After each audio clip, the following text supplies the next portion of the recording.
6। आज हम लोग नेक्स्ट चैप्टर पढ़ने वाले हैं, हिस्ट्री का चैप्टर 10। इससे पहले हम लोगों ने चैप्टर 9 महात्मा गांधी वाला चैप्टर पढ़ा है, बहुत डिटेल में पढ़ा है, and we have done the most of you have done the question answers. Now we will start a new chapter, that is chapter 10। Chapter 10 जो है आपको एक नए तरह का नाम है लेनिन। ये आपने देखा होगा, और उसके आगे लिखा हुआ है द रशियन बोल्शेविक लीडर। तो एक तो ये नाम है लेनिन, यहाँ पे कंट्री का नाम है रशा रशिया नहीं बोलते हैं इसको, रशा। और एक बोल्शेविक एक लिखा हुआ है, तो व्हाट इज़ बोल्शेविक ये हम लोग जानेंगे। तो इससे टाइटल से एक बात समझ में आ रही है कि एक कंट्री है रशा, वहाँ पे कोई एक लीडर हुआ है लेनिन, लीडर जिसने लीड किया है। जैसे आपको नेपोलियन हुआ था, जॉर्ज वॉशिंगटन थे और लोग थे, वैसे ये भी एक लीडर है।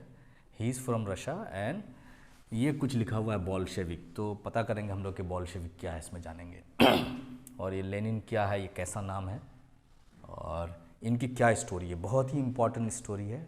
हम लोगों ने अमेरिकन रिवॉल्यूशन पढ़ा है, जॉर्ज वॉशिंगटन ने अमेरिका को इंडिपेंडेंट करवाया, लड़ाई हुई, फिर 13 डिफरेंट कॉलोनीज़ मिलकर एक यूनाइटेड स्टेट्स ऑफ अमेरिका बना नॉर्थ अमेरिकन कॉन्टिनेंट में।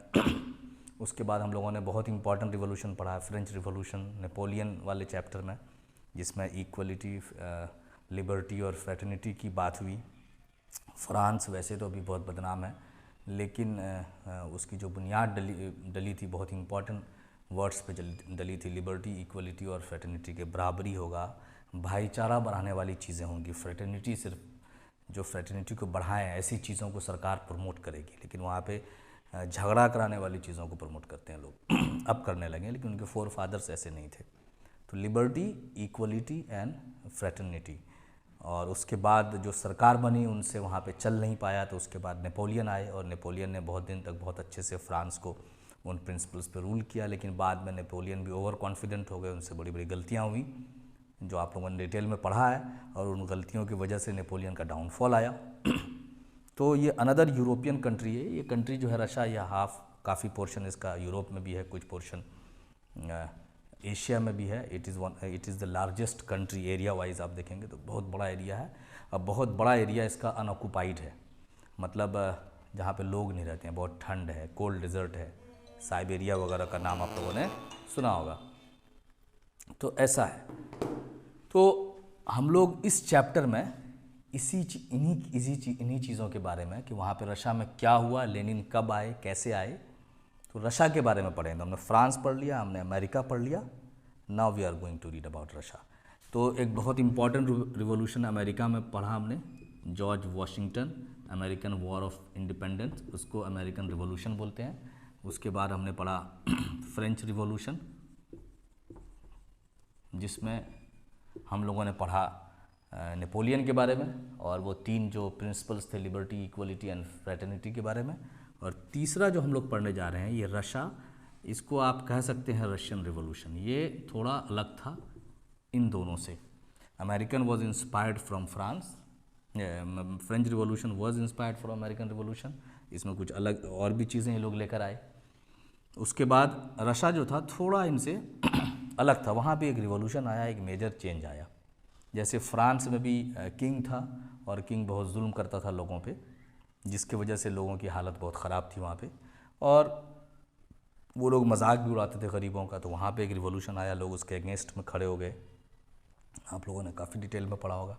यहाँ पे भी जो किंग था उसको बोलते थे ज़ार, ये टी साइलेंट है, ज़ार बोलते थे। तो ज़ार यहाँ के रूलर्स थे, किंग थे, और कुछ फैमिलीज़ थी, प्लस सम फैमिलीज़, ज़ार प्लस सम फैमिलीज़। तो दीज फैमिलीज़ रूल्ड रशा। और ये कंपनीज़ आ गई थी। कंपनीज़ क्या हुआ था कि इंग्लैंड में और जगह पे इंडस्ट्रियल रिवॉल्यूशन आ गया था, जिसके बारे में हम लोग बाद में नेक्स्ट क्लास में पढ़ेंगे कि ये क्या है इंडस्ट्रियल रिवॉल्यूशन। मतलब फैक्ट्री में काम होना शुरू किया था, फैक्ट्री में बड़ी बड़ी मशीन से चीज़ें बन रही थी। जैसे हाथ से स्वेटर बुनते हैं, मशीन से बनने लगा था, मशीन से चीज़ें बनने लगी थी, तो बहुत सारी चीज़ें बनने लगी थी, तो बहुत सारे मार्केट की ज़रूरत थी। तो उसके जो ओनर्स थे, जो मालिक थे, वो लोग प्रॉफिट मेकिंग चाहते थे कि बहुत ज़्यादा प्रॉफिट हो। तो उन लोगों ने हम लोगों के एरिया पे, एशिया में, अफ्रीका में और सब, जिसमें अभी गांधी जी वाले चैप्टर में पढ़ा हम लोगों ने कि ब्रिटेन ने वहाँ हमारे यहाँ भी कब्ज़ा करके रखा था, हमारे यहाँ भी एक्सप्लॉइट कर रहे थे, अफ्रीका में भी कर रहे थे। तो ऐसे यूरोपियन लोग, क्योंकि कंपनी वहाँ पे आ गई थी और कंपनी प्रॉफिट मेकिंग के लिए इनको यूज़ कर रही थी, इनका एक्सप्लॉइटेशन कर रही थी, इसकी वजह से लोग इसके ख़िलाफ़ अलग अलग जगह खड़े हुए और अलग अलग जगह उन्होंने रिवॉल्यूशन लाया। तो फ्रांस में अपनी ही सरकार के ख़िलाफ़ लोग उठ गए थे, अपना ही जो राजा था वही एक्सप्लॉइट कर रहा था, वो और उसके कुछ नोबल्स थे जो ऐश व आराम कर रहे थे और बाकी सारे लोग गरीबी में मुब्तला थे। उसी तरह से रशिया में भी जो ज़ार था और प्लस सम फैमिलीज़, वो लोग ऐश कर रहे थे और बाकी लोगों की हालत ख़राब थी। ये है आपका रशियन रिवॉल्यूशन, ज़ार प्लस फैमिलीज़। उसके अगेंस्ट में एक मूवमेंट खड़ा हुआ और उस मूवमेंट को अल्टीमेटली जाके लीड किया है लेनिन ने।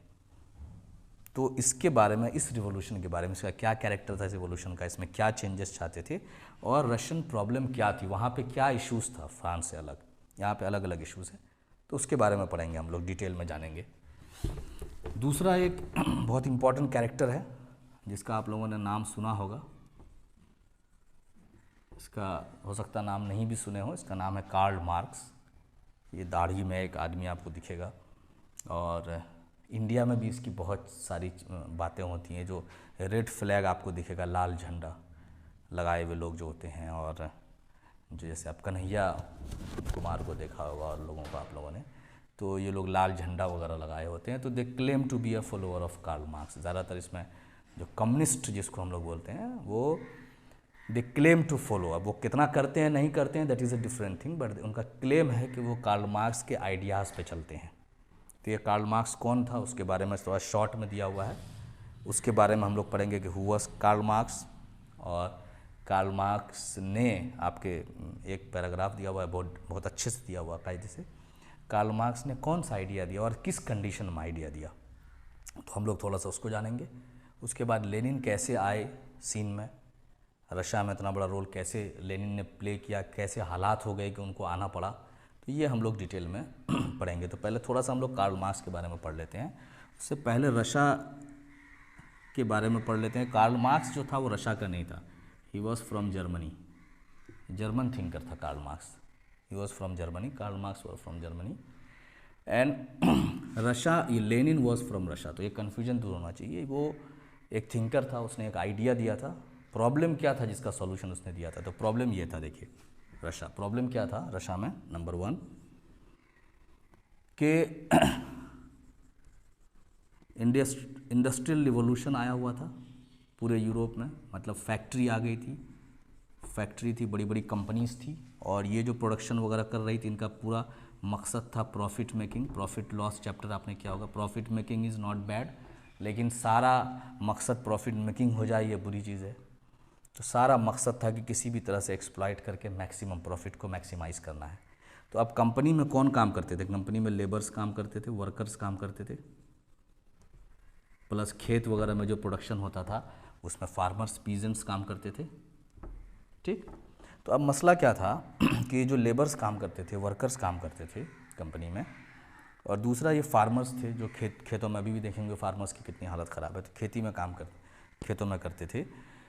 तो ये बड़ी बड़ी कंपनियों ने खेती करवाना शुरू कर दिया कि कैश क्रॉप करेंगे, जैसे इंडिया में भी हुआ था कि नील की ही खेती करेंगे, फलां चीज़ों की खेती करना जिसमें मैक्सिमम प्रॉफिट हो।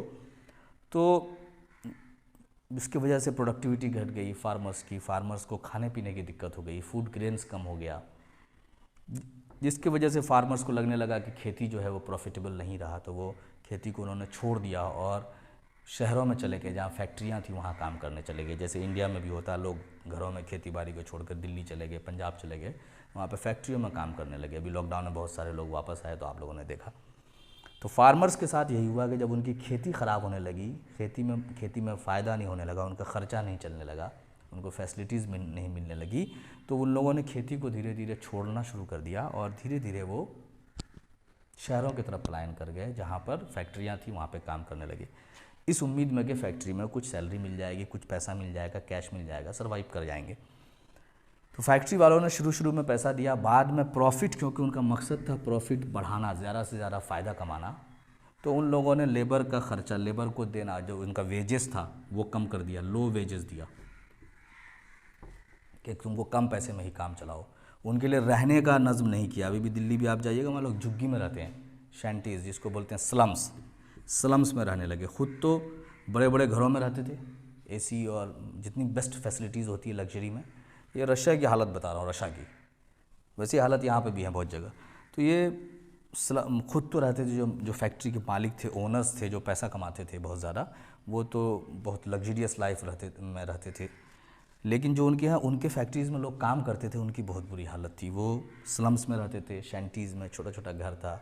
उनके लिए हेल्थ फैसिलिटी ठीक से नहीं थी, उनके सेहत का ध्यान नहीं रखता था। उनसे वेजेस उनको बहुत कम दिया जाता था, क्योंकि वेजेस जैसे बढ़ाएंगे, वेजेस मतलब जो आपको मेहनत, जो एक मजदूरी जिसको बोलते हैं, तो मजदूरी बहुत कम देते थे। मजदूरी बढ़ाएंगे तो प्रॉफिट क्या हो जाएगा, कम हो जाएगा। तो वेजेस उनको कम देते थे, हेल्थ में इन्वेस्टमेंट नहीं होता, उनके फैसिलिटीज़ नहीं होती थी, उनके खाने पीने की दिक्कत होती थी। लेकिन काम उनसे कराते थे, लॉन्ग आवर्स तक काम कराते थे। तो सारा काम ये लोग करता था, लेकिन सारा जो ओनर्स थे, मालिक थे, वो सारा फ़ायदा उठाते थे, और वो फ़ायदा इसमें शेयर नहीं करते थे कभी। ऐसा नहीं कि बहुत फ़ायदा हो रहा है कंपनी को तो अब इनका घर भी थोड़ा ठीक हो जाना चाहिए।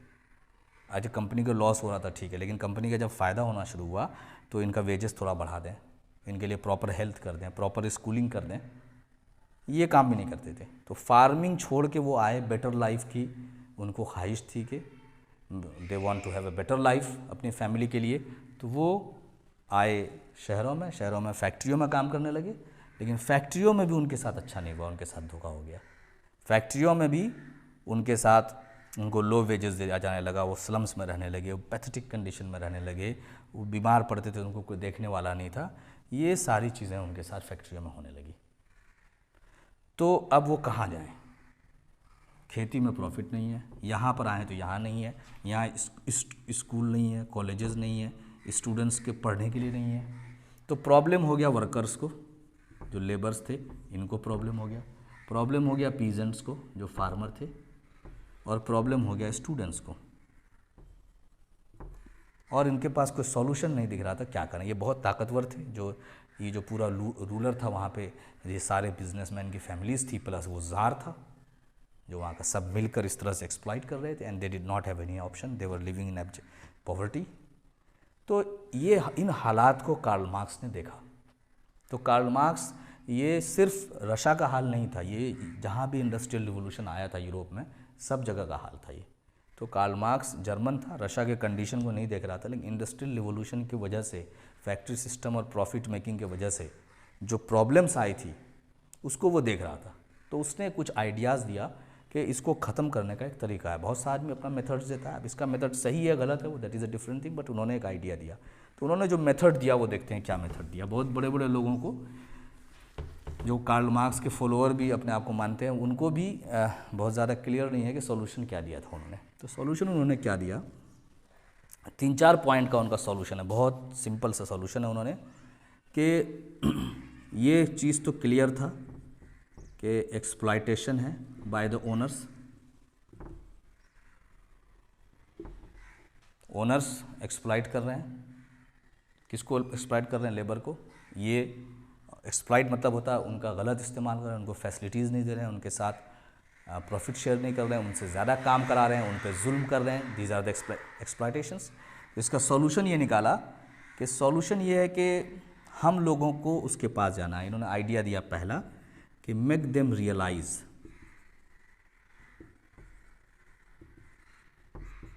That they are being exploited. Make them realize that they are being exploited. इनको रियलाइज कराओ। किनको? देम कौन है यहाँ पे? लेबर्स, ये वर्कर्स, स्टूडेंट्स। इनको ये पहले एहसास दिलाओ इस तबके को कि तुम्हारे साथ जुल्म हो रहा है, तुम्हारा जो ये किस्मत नहीं है कि तुम ऐसे हो, एक्चुअली तुम्हारे ऊपर ये लोग जुल्म कर रहे हैं। लैंडलॉर्ड्स हैं, ओनर्स जो हैं, फैक्ट्री के ओनर्स जो हैं, ये ज़ार है, ये सब तुम्हारे ऊपर जुल्म कर रहा है। उनको पहले ये जो स्टूडेंट्स थे, लेबर्स थे, पीजेंट्स, उनको बताओ तुम्हारी कंडीशन इस वजह से नहीं है कि तुम्हारी किस्मत ऐसी है, तुम्हारी कंडीशन इसलिए कि ये लोग तुम पे जुल्म कर रहा है। तो इनको था कि पहले तो लोगों को जाके अवेयर करो and make them realise that they are being exploited. Realise करवाओ इनको कि उनका एक्सप्लॉइटेशन हो रहा है, उनके साथ गलत हो रहा है, ठीक है। तो जब वो रियलाइज़ करेंगे तो क्या करेंगे, जब उनको ये एहसास हो जाएगा कि ये हमारे साथ गलत हो रहा है और ये हमारे साथ गलत कर रहा है, तो वो क्या करेंगे, दे वुड प्रोटेस्ट। क्या करेंगे वो, दे वुड प्रोटेस्ट, वो प्रोटेस्ट करेंगे, वो इस चीज़ का विरोध करेंगे, मुखालिफत करेंगे। और प्रोटेस्ट करते करते धीरे धीरे क्या करेंगे, प्रोटेस्ट उनका बढ़ जाएगा, मुखालिफत बढ़ जाएगा, और किसी भी तरह से बाय ताकत, बाय फोर्स वो क्या करेंगे, they will become the owners, become the owners. तो जो काम करने वाले हैं सर्वेंट्स, जो काम करने वाले हैं वर्कर्स, जो लेबरर्स फैक्ट्री में, जब उनको पता चल जाएगा कि ये उनके ऊपर जुल्म कर रहा है, तो धीरे धीरे वो उनकी प्रॉपर्टी पे, वो बिजनेस पे, वो फैक्ट्रीज़ पे क्या कर लेंगे, कब्जा कर लेंगे, प्रोटेस्ट करेंगे और ग्रुप बना के they will become the owners. Owners बन गए, ठीक है, फैक्ट्री मालिक को हटा दिया, और क्योंकि ये ज़्यादा हैं लेबर्स काम करने वाले, ये पूरा ऑर्गेनाइज हुए, यूनाइट हुए, इनको एक लीडरशिप मिली, इन्होंने उसको हटा दिया। अब हटाने के बाद क्या करेंगे, हटाने के बाद जो दौलत होगी ये उसको कैसे करेंगे, यहाँ पे फिर जो कब्ज़ा किया है वो सब चीज़ नहीं ले लेगा, तो उन्होंने कहा दे विल डिस्ट्रीब्यूट। अब जो इससे वेल्थ आएगा इसको as per the need, as per the need distribute करना शुरू करेंगे। Distribute the wealth as per the need, need के हिसाब से, ज़रूरत के हिसाब से ये लोगों में बांटना शुरू कर देंगे। ये इनका एक प्रोग्राम था। इन्होंने एक आइडिया दिया कार्ल मार्क्स ने, यही आइडिया बाद में कम्युनिस्ट आइडिया बना, कम्युनिज्म बना, बाद में माओ ने, पढ़ेंगे हम लोग, चाइना में इसको अपने हिसाब से फॉलो किया, फिर इंडिया में लोगों ने अलग तरह से फॉलो किया, अलग अलग लोगों ने इसको जैसे जैसे समझा उसको फॉलो किया। बेसिक आइडिया यही है कि हम लोगों को रियलाइज़ करवा देना, एजुकेट कर देना है उन लोगों को जो एक्सप्लॉइट हो रहे हैं कि यू आर बीइंग एक्सप्लॉइटेड, आप पे जुल्म हो रहा है और आपके इसके खिलाफ बोलिए, विरोध कीजिए। और जब वो रियलाइज़ हो जाएगा, उनको सच में यकीन हो जाएगा कि हाँ ऐसा हो रहा है, तो they would start protesting and slowly they would become the owners. और वो धीरे बाद में ये ओनर्स बन जाएंगे और कैप्चर कर लेंगे पावर को, और पावर को जब कैप्चर कर लेंगे, कंपनी को कैप्चर कर लेंगे, फैक्ट्री को अपने कब्जे में ले लेंगे, उसके बाद जैसे जैसे लोगों की नीड होगी एक सिस्टम बना जाएगा और उस हिसाब से सबको डिस्ट्रीब्यूट किया जाएगा। कोई भी मालिक नहीं रहेगा, कोई भी नौकर नहीं रहेगा। ये सुनने में बहुत अच्छा आइडिया है। और इसके आइडिया को आइडिया था, लेनिन ने रशिया में फर्स्ट टाइम इम्प्लीमेंट करने की कोशिश की। ये आइडिया दिया था, किसी ने इम्प्लीमेंट नहीं किया था। एक सॉल्यूशन दिया था, nobody had implemented it practically. तो लेनिन ने प्रैक्टिकली इसको इम्प्लीमेंट करने की कोशिश की। लेनिन ने बहुत हद तक इसको इम्प्लीमेंट किया। बाद में ये चल नहीं पाया क्योंकि यहाँ डिस्ट्रीब्यूशन की बात आई और ये कब्ज़ा की बात आई, तो फिर काफ़ी सारे यही लोग फिर आकर वहाँ फंस गए। इन्हीं लोगों ने वहाँ पे कैप्चर कर लिया। तो इनके कैप्चर की वजह से ये हुआ कि ये बाद में आइडिया ख़त्म हो गया और ये उतना पॉपुलर अब नहीं रहा जितना एक ज़माने में इस आइडिया की पॉपुलरिटी थी। तो ये है कार्ल मार्क्स। तो और इसी के आइडिया को, लेनिन का इसलिए इम्पोर्टेंट नाम है कि लेनिन जो रशिया में जो रिवॉल्यूशन आया है वो फ्रांस और अमेरिका के तरह का रिवॉल्यूशन नहीं था। वो जो रिवॉल्यूशन था that was based on Karl Marx ideas. इनके आइडिया को who was a German thinker, पहली बार लेनिन, रशिया के लेनिन ने इम्प्लीमेंट किया था। और वो जो पार्टी थी जो इस काम के लिए वर्क कैसे हैं, कांग्रेस पार्टी है, बीजेपी है, अदर पार्टीज़ हैं, तो वैसे ही वहाँ पे एक पार्टी थी बॉल्शेविक, जो जिनका मेन एम था कि कार्ल मार्क्स के आइडिया को इम्प्लीमेंट करना है, जिस तरह से भी हो, बाय फोर्स हो, बाय ताकत के बल पे हो, या फोर्सफुली हो, हथियार के बल पे हो, हमको इसको इम्प्लीमेंट करना है। तो दे हैड देयर आर्मी, उनका रेड आर्मी था, उनका अपना फ्लैग था, और इन लोगों ने ठाना हुआ था कि हम इनके आइडिया को इम्प्लीमेंट कर देंगे ताकि लोगों का मिजरी कम हो जाए। तो ये आपका बेसिक है कार्ल मार्क्स एंड लेनिन का, जिसके बारे में यहाँ पे दिया हुआ है। अब हम लोग एक तरफ से चैप्टर पढ़ते हैं। तो पहला पॉइंट जो हम लोग पढ़ेंगे, ये तो जनरल बात हो गई। तो पहला पॉइंट हम लोग पढ़ रहे हैं कि what was the condition of Russia. Russia उस टाइम में, बिफोर द रिवॉल्यूशन, लेनिन के वक्त में रशिया कैसा था, रशिया के क्या हालात थे, स्पेसिफिक आ जाते हैं रशिया में क्या था। तो Russia was a very large country, बहुत लार्ज कंट्री था वो, बहुत बड़ा शहर था। Next point, Baltic Sea to Pacific Ocean, इतना फैला हुआ था वो, ये उसका एक्सटेंट था। This was the extent. उसके बाद आपको है कितना उसका स्ट्रेच, आप देखेंगे तो 6000 माइल का स्ट्रेच है। ये बता रहा है कि कितनी बड़ी कंट्री थी, इतना स्ट्रेच इसका, इतना डिस्टेंस में फैला हुआ था। तो ये बता रहा है कि it was a big country, it was a huge country, और इतने बड़े कंट्री को रूल कर रहा था। It was rule by jar, ये वो एक आदमी था जो रूल कर रहा था, प्लस इनके साथ कुछ लोग, कुछ पावरफुल फैमिलीज थे, जो फैक्ट्री ओनर्स थे, ये लोग रूल करते थे इनको। ये जार जो वर्ड है ना, ये निकला है सीजर से। सीजर आप लोगों ने पढ़ा होगा, जो जिसका मतलब होता है जो किंग, रूलर, हेड, उसी से बना है जार। तो ये रशिया की कंडीशन। रशिया का क्या है, वेरी लार्ज कंट्री है। एक्सटेंड क्या है, बाल्टिक सी से पैसिफिक ओशन तक फैला हुआ 6000 माइल का स्ट्रेच है। और ये वन मैन है जार, जो बहुत पावरफुल फैमिली से बिलोंग करता है, ठीक। और ये रशिया के हालात हैं। अब हम लोग देखते हैं कि उसमें कंडीशन क्या है लोगों का। रशिया में, रशिया कितना बड़ा कंट्री है पता चल गया। What was the condition of people in Russia, condition of people in Russia, क्या कंडीशन है, लोगों के हालात क्या है रशिया में। तो पीजेंट्स का क्या हालात है, ज़्यादातर लोग वहाँ पे पीजेंट हैं, most of them are peasants, most of them किसान हैं। और किसान के क्या हालात हुए थे जो मैंने बता दिया अभी। These peasants paid huge taxes, मतलब इनके प्रोड्यूस का टैक्सेस, जो प्रोड्यूस होता था, जो जैसे जितना उपजाते थे उसका बहुत सारा पोर्शन इनको ज़ार को डर से दे देना पड़ता था एज टैक्स। तो दे पेज ह्यूज टैक्सेस, तो उनकी हालत ऐसी ख़राब हो गई। और कैसे रहते थे, लिव्ड इन पॉवर्टी, बहुत बुरे हालात में रहते थे। जो ये खेती करते थे, फार्मिंग वॉज नॉट प्रॉफिटेबल, बता भी दिया हमने, मैं लिख दे रहा हूँ बस यहाँ पे, नॉट प्रॉफिटेबल, फार्मिंग प्रॉफिटेबल भी नहीं था। खेती में आप कुछ बचत नहीं होती थी, कोई फ़ायदा नहीं होता था, खर्चा नहीं निकल पाता था इनका। तो ये पीजेंट्स की हालत थी उस टाइम में रशिया में। तो क्या किए लोग, ऑब्वियसली इन लोगों ने क्या किया होगा, इन लोगों ने फार्मिंग छोड़ दिया होगा।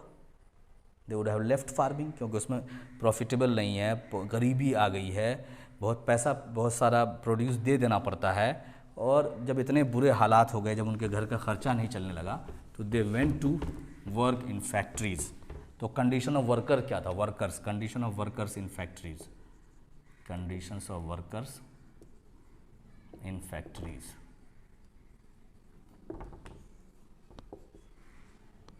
क्या कंडीशन था, तो लो वेजेस पे होता था, they were paid low wages, long working hours था, बहुत देर तक काम करना पड़ता था इनको, low wages, long working hours, lived in crowded slums. Crowded slums क्या है, छोटे छोटे घर, झुग्गी झोपड़ी जो होता है उसी को बोलते हैं स्लम्स। छोटा छोटा एरिया में वो लोग रहते थे, लग्जरियस हाउसेस में, बड़ी बड़ी गाड़ियाँ थी, सब चीज़ थी।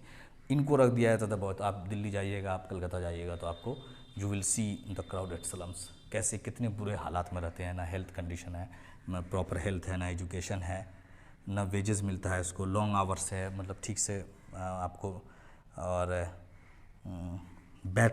जो काम कर रहे हैं उसका भी कंडीशन ठीक नहीं है, बैड कंडीशंस ऑफ वर्क, बहुत बुरे हालात में, लाइट नहीं है, ये नहीं है, एक्सपोज्ड हैं केमिकल्स को, डेंजरस सिचुएशन में काम कर रहे हैं, तो इनको ऐसे छोड़ दिया था। तो factory, farming was no longer profitable, farming profitable नहीं था।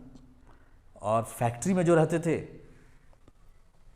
फैक्ट्री आपका, उसमें ये हालात थे, तो ये पिस रहे थे, ये दैट वाज द कंडीशन। अब क्वेश्चन आएगा, what was the condition of Russia during the time of tsar, tsar के टाइम में क्या कंडीशन था, तो आपको लिखना होगा पीजेंट्स के ये हालात थे। So they came to towns to work in factories, और फैक्ट्रीज़ में उनको वेजेस नहीं मिल रहा, लो वेजेस और नो वेजेस, उनके लिए रहने के अच्छे घर नहीं है, उनको कोई फैसिलिटीज़ नहीं है, उनको हेल्थ सर्विस नहीं है। तो ये बुरे हालात थे, तो ना वहाँ चैन था ना यहाँ चैन था। ऐसे कंडीशन में क्या हुआ, ऐसे कंडीशन में जो पीजेंट्स थे, जो वर्कर्स थे, जो लेबर्स थे, जो स्टूडेंट्स थे, अपसेट हो गए होंगे, परेशान हो गए होंगे, तो उन्होंने प्रोटेस्ट करना शुरू कर दिया होगा। कोई आदमी जब बहुत परेशान हो जाता है, जब उसको लगता है कि हमसे कुछ नहीं हो पाएगा, और ऐसे बहुत सारे लोग होते हैं, तो वो प्रोटेस्ट करते हैं, वो सड़कों पे निकलते हैं। तो इन लोगों ने भी प्रोटेस्ट करना स्टार्ट किया। तो अब ये क्या किया इन लोगों ने, नेक्स्ट फ्लो के व्हाट दे डिड। तो प्रोटेस्ट स्टार्टेड, ये एक्शन हुआ, एक्शन बाय पीपल,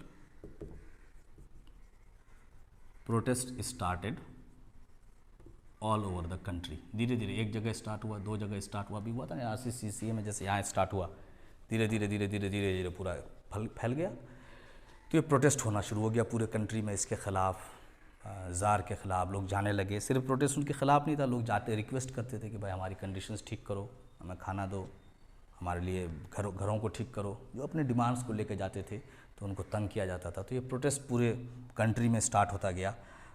उस प्रोटेस्ट में स्ट्राइक्स हुआ, हड़ताल हुआ, काम रोक दिया लोगों ने, फैक्ट्री बंद कर दिया।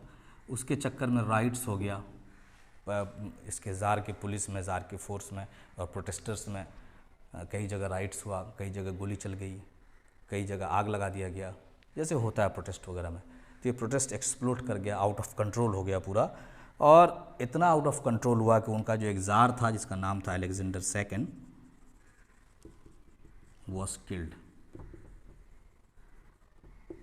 1881 में मारा चला गया, 1881 में मारा चला गया, ज़ार को ही मार दिया। तो ये सोचिए कि कितना प्रोटेस्ट, कितना लेवल पे ये प्रोटेस्ट एक्सप्लोड कर चुका था। तो उसके बाद इनका बेटा बना अलेक्जेंडर थर्ड, ज़ार बना। उसके बाद उसका पोता बना, अलेक्जेंडर का बेटा बना, उसका नाम निकोलस सेकंड। तो इन लोगों को क्या करना चाहिए था? इन लोगों को चाहिए था कि जो जेन्युइन डिमांड्स है प्रोटेस्टर्स की उसको ठीक करते, फैमिलीज़ को कंट्रोल करते, एक पॉलिसी बनाते, फैक्ट्री ओनर्स को ठीक करते कि आप इनको फैसिलिटीज़ दो, इनको वर्किंग आवर्स इनका फिक्स करो, ये सारी चीज़ इनको करना चाहिए था। तो इन लोगों ने ये सब नहीं किया। इन लोगों ने they decided to deal with the protest sternly, काफ़ी सख्ती से कोशिश किया कि प्रोटेस्टर से डील करें, काफ़ी सख्ती से स्टर्नली हम लोग डील करें। तो इसके लिए खूब जब ये करना शुरू किया तो जितने भी इन्होंने आइडेंटिफाई करना शुरू किया कि कहाँ कहाँ कौन कौन लोग प्रोटेस्ट को लीड कर रहे हैं, कौन कौन लोग इस विरोध प्रदर्शन को लीड कर रहे हैं, कहाँ कहाँ ऐसी एरिया निकाल, उन लोगों को आइडेंटिफाई किया and started putting them in prisons.